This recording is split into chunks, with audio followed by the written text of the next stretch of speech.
여러분, 주변에 유독 말이 없고 조용한 사람을 보며 왠지 모를 서늘함을 느껴본 적 없으신가요? 시끄럽게 떠드는 사람보다 구석에서 묵묵히 상황을 지켜보는 사람이 어딘가 모르게 더 위협적으로 느껴졌던 경험 말입니다. 우리는 흔히 화를 내거나 목소리를 높이는 사람을 무서워합니다.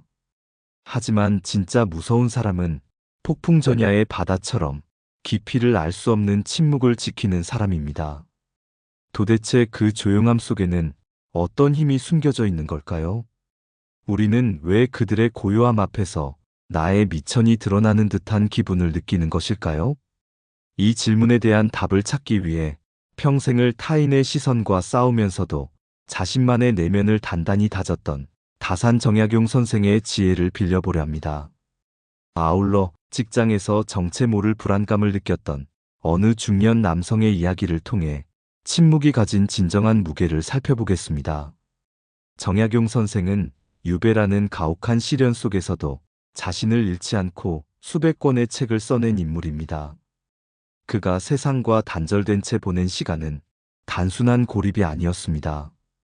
그것은 자신의 내면을 들여다보고 인간의 본질을 꿰뚫어보는 통찰의 시간이었습니다. 정약용 선생은 자식들에게 보낸 편지에서 이렇게 말했습니다. 말을 많이 하지 마라. 말이 많으면 반드시 실수가 따르고 가벼움이 드러나기 마련이다. 군자는 그 마음이 고요하기에 말을 아끼고 행동을 삼가는 법이다. 이 가르침은 오늘날 우리에게 큰 울림을 줍니다. 현대 사회는 자기 어필의 시대라고들 합니다. 더 많이 말하고 더 화려하게 자신을 드러내는 사람이 유능한 사람처럼 대접받는 세상이지요. 하지만 정약용 선생의 시선으로 보면 이런 소란스러움은 오히려 내면의 빈곤함을 증명할 뿐입니다. 진짜 강한 사람은 자신의 감정과 생각을 함부로 내뱉지 않습니다. 그들은 침묵이라는 거름망을 통해 정제된 진실만을 세상에 내놓습니다. 그렇기에 그들의 한마디는 수만 마디의 잡담보다 무거운 법입니다. 이제 한 사람의 이야기를 들려드리겠습니다. 오랫동안 한 직장에서 성실하게 일해온 40대 중반의 박상우 씨 이야기입니다. 박상우 씨는 사교적인 성격으로 팀원들과 농담을 주고받으며 분위기를 주도하는 것을 좋아했습니다. 그는 스스로를 인간관계가 좋은 사람이라 믿었습니다. 그런데 어느 날 팀에 새로운 팀장이 부임했습니다. 그의 이름은 이정호 팀장이었습니다. 이정호 팀장은 박상우 씨와는 정반대의 사람이었습니다. 그는 회의 시간에도 꼭 필요한 말 외에는 입을 열지 않았습니다. 직원들이 점심시간에 상사 험담을 하거나 시시콜콜한 농담을 던질 때도 그는 그저 가만히 미소 지으며 고개를 끄덕일 뿐이었습니다. 박상우 씨는 처음에는 그를 만만하게 보았습니다. 저 사람은 카리스마가 없네. 팀장이 저렇게 조용해서야 팀이 제대로 돌아가겠어? 하지만 시간이 흐를수록 박상우 씨는 이상한 기분을 느끼기 시작했습니다. 이정호 팀장이 아무 말 없이 서류를 검토할 때면 박상우 씨는 괜히 자신의 업무에 실수가 없는지 몇 번이고 다시 확인하게 되었습니다. 팀장이 화를 내는 것도 아니고 지적을 하는 것도 아닌데 그의 조용함이 주는 압박감이 어떤 호통보다 무겁게 다가왔던 것입니다. 어느 날 팀 전체가 모인 회식 자리에서 박상우 씨는 술 기운을 빌려 평소보다 더 많은 말을 내뱉었습니다. 다른 동료들의 실수담을 우스갯소리로 늘어놓고 윗사람들에 대한 평가도 거침없이 쏟아냈습니다. 동료들은 웃으며 맞장구를 쳤지만 이정호 팀장은 그저 조용히 술잔을 내려놓고 박상우 씨를 가만히 응시했습니다. 그 짧은 찰나의 침묵 속에서 박상우 씨는 등 뒤로 서늘한 소름이 돋는 것을 느꼈습니다. 팀장의 눈빛은 비난하는 것이 아니었습니다. 그저 박상우 씨의 내면을 투명하게 들여다보고 있는 듯한 깊은 고요함이었습니다. 박상우 씨는 그 순간 깨달았습니다. 자신이 쏟아낸 수많은 말들이 사실은 자신의 불안함과 가벼움을 가리기 위한 시끄러운 소음이었다는 것을 말입니다. 반면 팀장의 침묵은 자신을 통제하고 상황을 객관적으로 바라보는 강력한 방어막이자 무기였다는 사실을 알게 된 것입니다. 정약용 선생은 신독이라는 개념을 강조했습니다. 홀로 있을 때조차 스스로를 경계하고 삼가는 자세를 뜻합니다. 이것은 타인이 보지 않을 때만 해당되는 이야기가 아닙니다. 많은 사람 속에 섞여 있을 때도 나의 중심을 잃지 않고 말을 아끼는 것, 그것이 바로 진정한 의미의 신독입니다. 정약용 선생은 말했습니다. 사람들은 흔히 말이 없는 사람을 어리석다 생각하지만 사실은 그가 가장 영리한 사람이다. 그는 자신의 정보를 내어주지 않으면서도 타인의 본질을 모두 파악하고 있기 때문이다. 박상우 씨가 느꼈던 공포는 바로 여기서 기인합니다. 조용한 사람은 나를 관찰하지만 나는 그를 읽어낼 수가 없습니다. 그가 무슨 생각을 하는지, 나의 어떤 점을 눈여겨보고 있는지 알 수 없기에 우리는 본능적으로 위협을 느끼는 것입니다. 그렇다면 왜 인간관계에서 조용한 사람이 가장 무서운 존재가 되는 것일까요? 정약용 선생의 가르침과 박상우 씨의 사례를 통해 그 근본적인 이유를 4가지로 정리해 볼 수 있습니다. 첫째, 조용한 사람은 감정의 동요를 밖으로 드러내지 않습니다. 정약용 선생은 기쁨과 슬픔을 겉으로 드러내지 않는 자가 천하를 다스릴 수 있다고 하셨습니다. 우리가 누군가를 만만하게 보는 이유는 그의 감정 패턴을 쉽게 파악할 수 있기 때문입니다. 조금만 건드려도 화를 내거나 조금만 칭찬해도 들뜨는 사람은 다루기 쉬운 장난감과 같습니다. 하지만 조용한 사람은 자신의 감정 호수를 늘 잔잔하게 유지합니다. 상대방이 공격을 해도 비아냥거려도 그들은 침묵으로 응수합니다. 이 침묵은 너의 공격은 나에게 아무런 영향을 주지 못한다는 가장 강력한 선언입니다. 반응이 없는 상대에게 공격을 가하는 사람은 결국 자신의 분노에 스스로 지쳐 쓰러지게 됩니다. 이것이 바로 조용한 사람이 가진 부드럽지만 날카로운 방어의 힘입니다. 둘째, 조용한 사람은 말보다 관찰에 집중합니다. 정약용 선생은 귀는 2개이고 입은 하나인 이유는 듣는 것을 말하는 것보다 배로 하라는 뜻이다라고 경계하셨습니다. 말이 많은 사람은 자신의 이야기를 하느라 정작 중요한 상대방의 의중을 놓치기 일쑤입니다. 하지만 조용한 사람은 그 시간에 타인을 관찰합니다. 상대의 미세한 표정 변화, 말투에 섞인 진심과 거짓, 그리고 그가 숨기려 하는 약점까지도 침묵 속에서 하나하나 포착해냅니다. 박상우 씨가 팀장의 눈빛에서 서늘함을 느꼈던 이유는 자신의 모든 미천이 팀장의 조용한 관찰 아래 이미 파헤쳐졌다는 사실을 직감했기 때문입니다. 정보의 불균형은 권력의 불균형을 낳습니다. 나는 상대에 대해 아무것도 모르는데 상대는 나에 대해 모든 것을 알고 있다면 그 관계의 주도권은 당연히 조용한 사람에게 넘어갑니다. 셋째, 조용한 사람의 말은 그 무게가 다릅니다. 정약용 선생은 함부로 내뱉은 말은 다시 주워 담을 수 없으며 그것이 화근이 되어 가문을 망치기도 한다고 경고하셨습니다. 매일같이 쏟아지는 소음 같은 말들은 시간이 지나면 휘발되어 사라집니다. 사람들은 그런 사람의 말을 귀담아 듣지 않습니다. 하지만 평소 입을 굳게 다물고 있던 사람이 결정적인 순간에 내뱉는 한마디는 마치 거대한 바위가 연못에 떨어지는 것과 같은 파동을 일으킵니다. 그들의 말에는 신중함이 깃들어 있고 오랜 시간 고심한 흔적이 묻어납니다. 그렇기에 사람들은 조용한 사람의 말을 신뢰하며 그 짧은 한마디에 권위를 부여합니다. 무서운 사람은 큰 소리를 치는 사람이 아니라 단 한마디로 상황을 정리해버리는 사람입니다. 넷째, 조용한 사람은 자기 통제력이 뛰어납니다. 정약용 선생은 자신을 이기는 자가 진정으로 강한 자다라고 하셨습니다. 인간은 본능적으로 자신을 드러내고 싶어하고 억울한 일이 있으면 변명하고 싶어합니다. 침묵은 이러한 인간의 본능을 거스르는 고통스러운 작업입니다. 하고 싶은 말을 참고 치밀어 오르는 감정을 억누르며 고요를 유지한다는 것은 엄청난 정신력을 필요로 합니다. 조용한 사람이 무서운 진짜 이유는 그들이 가진 그 지독한 자기 절제력 때문입니다. 자신의 입조차 통제하지 못하는 사람이 어떻게 거친 세상을 헤쳐나갈 수 있겠습니까? 반면 침묵을 지킬 줄 아는 사람은 어떤 유혹이나 시련 앞에서도 쉽게 흔들리지 않는 내면의 기둥을 가진 사람입니다. 이런 사람을 적으로 돌리는 것은 마치 거대한 절벽을 마주하는 것과 같습니다. 다시 박상우 씨의 이야기로 돌아가 보겠습니다. 회식 이후 박상우 씨는 팀장을 대하는 태도를 완전히 바꿨습니다. 그를 무시하거나 만만하게 보는 대신 그의 침묵을 배우기로 결심한 것입니다.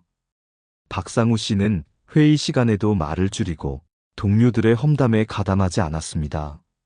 처음에는 입이 간지러워 견디기 힘들었습니다. 자신의 존재감이 사라지는 것 같아 불안하기도 했습니다. 하지만 쉼표 뒤에 줄바꿈을 하듯 삶의 대화 속에 침묵을 끼워 넣기 시작하자 놀라운 변화가 일어났습니다. 주변 동료들이 박상우 씨를 대하는 태도가 정중해진 것입니다. 예전에는 가벼운 농담의 대상으로만 여겨지던 그가 이제는 의견을 구하고 싶은 진중한 선배로 인식되기 시작했습니다. 무엇보다 박상우 씨 스스로가 평온해졌습니다. 타인의 반응에 일희일비하지 않게 되었고 말실수로 인해 밤잠을 설치는 일도 사라졌습니다. 그는 정약용 선생이 말한 침묵의 즐거움을 비로소 알게 된 것입니다. 정약용 선생은 유배지에서 자신의 처소를 다산초당이라 이름 짓고 그곳에서 침묵하며 학문에 정진했습니다. 그는 세상이 자신을 잊었다고 원망하지 않았습니다. 대신 하늘이 나에게 침묵할 시간을 주셨다며 감사했습니다. 그 고요한 시간 덕분에 우리는 오늘날 목민심서와 같은 위대한 유산을 가질 수 있게 된 것입니다. 그는 말했습니다. 세상 사람들은 나를 죄인이라 부르며 손가락질하지만 나는 내 마음의 고요함을 지킴으로써 그들보다 더 높은 곳에 서 있다. 진정으로 무서운 사람은 세상의 풍파 속에서도 자신만의 방 안에 고요히 앉아 붓을 들 수 있는 사람입니다. 그 침묵의 힘이 결국 세상을 바꾸고 역사를 움직이는 법입니다. 여러분, 혹시 지금 누군가에게 무시당하고 있다고 느끼시나요? 혹은 당신의 목소리가 작아서 세상이 당신을 알아주지 않는다고 서운해하고 계신가요? 그렇다면 지금 당장 입을 닫고 정약용 선생이 강조한 침묵의 지혜를 실천해 보십시오. 조급하게 당신을 설명하려 애쓰지 마십시오. 당신이 누구인지, 어떤 능력을 갖췄는지 구태여 말로 증명하려 할 필요가 없습니다. 당신이 침묵하며 당신의 자리를 묵묵히 지킬 때 당신의 존재감은 오히려 빛을 발하기 시작할 것입니다. 사람들은 당신의 침묵을 궁금해할 것이고 당신의 고요함 속에서 권위를 발견하게 될 것입니다. 말은 내뱉는 순간 타인의 것이 되지만 침묵은 지키는 동안 온전히 당신의 것입니다. 정약용 선생은 인간관계의 기술로 금과 검을 꼽기도 했습니다. 부지런함과 검소함은 비단 일과 생활에만 국한되는 것이 아닙니다. 말에도 부지런함이 필요합니다. 상대의 말을 경청하는 부지런한 말입니다. 또한 말에도 검소함이 필요합니다. 아낄 수 있는 말은 최대한 아끼는 절약의 미덕입니다. 우리가 인간관계에서 겪는 대부분의 비극은 하지 않아도 될 말을 했을 때 발생합니다. 그때 그 말을 하지 않았더라면, 조금만 더 참았더라면 하는 후회는 우리의 삶을 좀먹는 독과 같습니다. 조용한 사람이 무서운 이유는 그들은 적어도 말로 인해 후회할 일을 만들지 않기 때문입니다. 그들은 자신의 에너지를 밖으로 낭비하지 않고 안으로 응축시켜 힘을 기릅니다. 여러분은 어떤 사람이 되고 싶으신가요? 화려한 수식어로 자신을 치장하지만 속은 텅 비어 있는 종이 인형 같은 사람입니까? 아니면 겉은 비록 투박하고 조용할지라도 속에는 천길 낭떠러지 같은 깊이를 품은 태산 같은 사람입니까? 정약용 선생은 우리에게 후자의 길을 권합니다. 그는 제자들에게 늘 강조했습니다. 너희의 말은 적고 너희의 행동은 무겁게 하라. 그것이 세상을 이기는 유일한 길이다. 조용한 사람이 무섭게 느껴지는 것은 그들이 악해서가 아닙니다. 그들이 가진 그 압도적인 자신에 대한 지배력 때문입니다. 자신을 완벽하게 통제하는 사람을 이길 수 있는 방법은 이 세상에 존재하지 않습니다. 인간관계에서 가장 무서운 사람은 조용한 사람입니다. 그들은 당신의 실수를 기다리지 않습니다. 그저 당신이 스스로 실수를 저지를 때까지 가만히 지켜볼 뿐입니다. 그들은 당신과 싸우려 들지 않습니다. 그저 당신의 화가 스스로 사그라질 때까지 침묵으로 벽을 쌓을 뿐입니다. 이것은 비겁함이 아닙니다. 가장 고단수의 싸움법입니다. 손자병법에서도 싸우지 않고 이기는 것이 최상이라 했습니다. 조용한 사람은 침묵을 통해 이미 승리를 쟁취한 사람들입니다. 이제 여러분의 일상을 돌아보십시오. 누군가 당신을 비난할 때 같이 소리를 지르며 맞서고 계신가요? 아니면 그 소란 속에서도 평온을 유지하며 침묵하고 계신가요? 누군가 당신을 칭찬할 때 어깨를 으쓱하며 자랑을 늘어놓으시나요? 아니면 그저 정중한 감사로 말을 아끼시나요? 침묵은 단순히 말을 하지 않는 상태가 아닙니다. 그것은 내면의 질서를 잡는 행위입니다. 정약용 선생이 유배지의 그 척박한 땅에서 어떻게 그토록 방대한 학문적 성취를 이룰 수 있었겠습니까? 그것은 그가 세상의 소음으로부터 귀를 닫고 자신의 내면이 들려주는 목소리에 귀를 기울였기 때문입니다. 그는 침묵 속에서 비로소 진정한 자유를 얻었습니다. 여러분의 침묵이 타인에게 공포가 될 필요는 없습니다. 하지만 여러분의 침묵이 타인에게 함부로 할 수 없는 무게감으로 전달되어야 합니다. 그 무게감은 권위주의에서 나오는 것이 아닙니다. 자신을 소중히 여기고 자신의 언어를 아끼는 마음에서 우러나오는 품격입니다. 품격 있는 사람은 말이 많지 않아도 주변을 장악하는 힘이 있습니다. 그 힘은 상대를 억누르는 힘이 아니라 상대가 스스로를 돌아보게 만드는 거울 같은 힘입니다. 박상우 씨가 이정호 팀장 앞에서 자신의 가벼움을 부끄러워했던 것처럼 진정한 침묵은 타인의 양심을 흔드는 강력한 도구입니다. 정약용 선생은 노년의 고향인 마제로 돌아와 거경의 자세로 여생을 보냈습니다. 경건함에 머문다는 뜻입니다. 경건함은 고요함 없이는 성취될 수 없습니다. 그는 마지막까지 붓을 놓지 않았고 자신의 삶을 정리하는 자찬묘지명을 쓰면서도 자신의 공적을 과시하기보다 자신의 부족함을 반성하는 침묵의 언어를 선택했습니다. 그의 조용한 마무리는 오히려 수백 년이 지난 지금까지도 우리 가슴 속에 가장 큰 울림으로 남아 있습니다. 이것이 바로 침묵이 가진 영원성입니다. 여러분, 침묵을 두려워하지 마십시오. 또한 조용한 사람을 질투하거나 무조건 경계하지도 마십시오. 오히려 그들을 스승으로 삼아 여러분의 내면을 채우는 법을 배우십시오. 세상이 시끄러울수록 우리는 더 조용해져야 합니다. 사람들이 더 자극적인 말을 쏟아낼수록 우리는 더 담백한 언어를 선택해야 합니다. 쉼표 뒤에 줄바꿈을 하듯 우리의 삶에도 적절한 여백과 멈춤이 필요합니다. 그 여백이 당신의 삶을 더 풍요롭고 더 단단하게 만들어줄 것입니다. 마지막으로 정약용 선생의 말씀을 가슴에 새겨보시기 바랍니다. 천하의 가장 강한 자는 말을 아끼는 자이다. 그의 침묵은 산과 같고 그의 언어는 번개와 같으니 어찌 그를 두려워하지 않을 수 있겠는가? 여러분의 삶이 산처럼 묵직해지기를 바랍니다. 함부로 흔들리지 않는 고요함 속에서 진정한 나를 발견하고 타인과의 관계에서도 주도권을 쥐는 지혜로운 여러분이 되시기를 진심으로 응원합니다. 말은 줄이고 생각은 깊게 하며 행동은 신중하게 하십시오. 그것이 정약용 선생이 우리에게 남긴 천년을 관통하는 인간관계의 핵심입니다. 침묵은 무기가 아닙니다.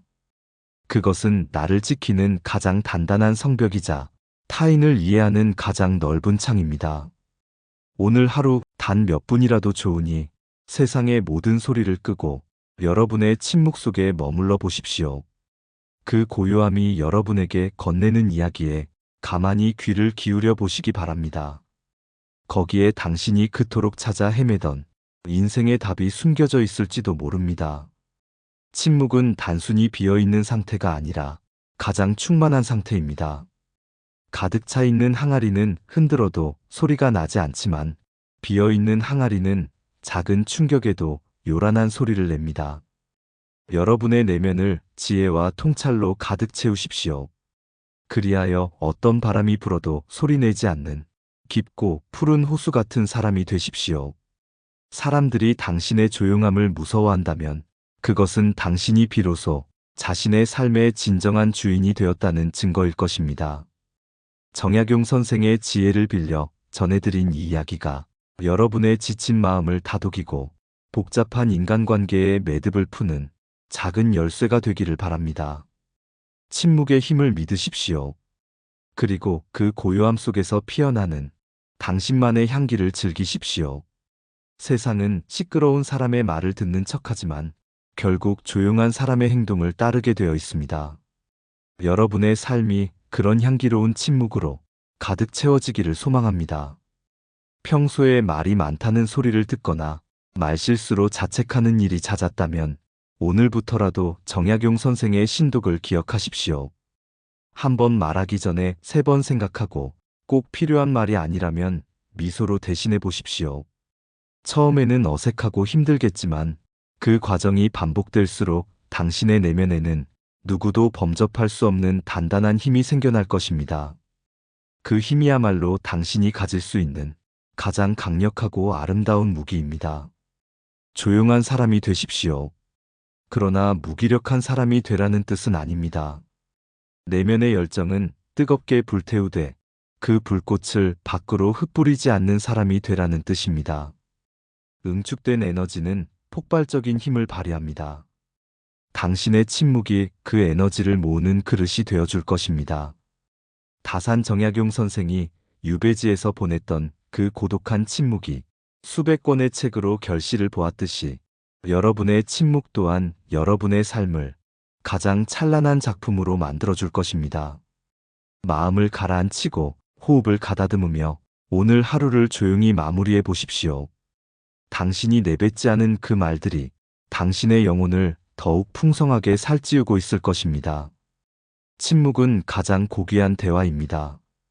자신과의 대화, 그리고 진실과의 대화 말입니다. 이 대화가 깊어질수록 당신은 더 이상 타인의 시선에 휘둘리지 않는 진정으로 무서운, 그러나 진정으로 품격 있는 사람이 될 것입니다.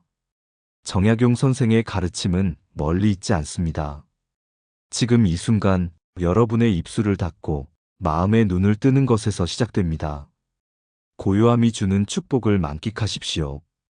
그것이 바로 인간관계에서 가장 무서운 사람이 되는 법이자 동시에 가장 존경받는 사람이 되는 유일한 길입니다. 침묵의 깊이가 곧 당신 인생의 깊이입니다. 여러분의 깊이가 바다와 같아지기를, 그 바다 위로 지혜의 달빛이 은은하게 비치기를 마음을 담아 기원합니다.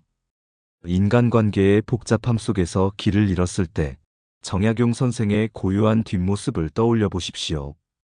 그는 아무 말 없이 우리에게 보여주고 있습니다. 어떻게 살아야 하는지, 어떻게 사람을 대해야 하는지, 그리고 어떻게 침묵해야 하는지를 말입니다. 그 지혜를 등불 삼아 오늘도 여러분만의 단단한 내면의 숲을 가꾸어 나가시길 바랍니다. 조용하지만 강한 사람, 입은 닫혀 있으나 가슴은 열려 있는 사람, 그런 사람이 바로 당신이기를 바랍니다. 감사합니다. 지혜의 숲이었습니다.